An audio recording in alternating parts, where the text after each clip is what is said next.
Mga empleyado sa isa ka soft drinks company gin-hold up sa Pilar, Capiz. Masobra 3 milyones pesos nga kwarta gintaban sa mga hold-upper. Si Julius Bilacaol nakatuto. Nagikan sa Balasan, Iloilo, padulong kuntani sa Panay Capiz ang salakyan nga ini nga ginasakyan sa mga empleyado sa isa ka soft drinks company kahapon sa ngaga. Ginamaniho ni Jose Valsote, upod sini Sanday Daniel Acervo kag Jose Billones. Pag-abot sa Barangay Santa Fe sa Pilar, Capiz, sila ang ginaligar ginbanggaan sang 4 ka lalaki nga nagasuksok sang athletic uniform sang PNP kag nagpakilala nga mga taga CIDG Balasan. Gintayaan pa kuno sa mga ini sang armas lutang ang mga biktima. May aras sila kuno nga dalang mga kontraband or ining mga armas lutang kag droga sa ilang salakyan. Gilayon kuno ginbutangan sang piring kag gingapo sa mga biktima.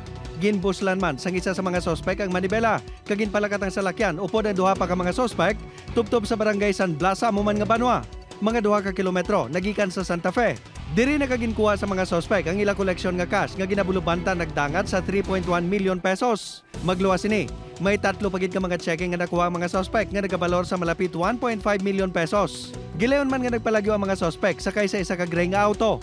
Suno sa Pilar Police, nakilala na nila ang duha sa mga sospek kag padayon ang ila pagpangita sa mga ini. Pagpakita natin sa ating nga Rogues Gallery pala sir, sa mga pictures ini mga involved before sa mga hold up diri sa area sang Iloilo man at sa area sang Capiz, so may na-identify sila. Ginklaro naman sa Police Regional Office 6 nga wala sang miyembro sang PNP nga naga-checkpoint nga suksok ang athletic uniforms. Hindi man dapat magdubo sa 8 ka personnel ang yara sa checkpoint. May signages kag nagagamit sang marked vehicle o kon patrol car. We have already sent memorandum sa aton nga mga lower units about this modus operandi. Hindi naman bago ito actually. But we could say that this case is an isolated one. Sa verification sa Pilar MPS, wala man sang unit sa CIDG nga nakadestino sa Balasan, Iloilo. Ang CIDG Iloilo Field Unit ang nabase naman sa siyudad sang Iloilo.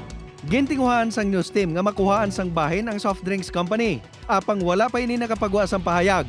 Julius Bilacaol, 1 Western Visayas.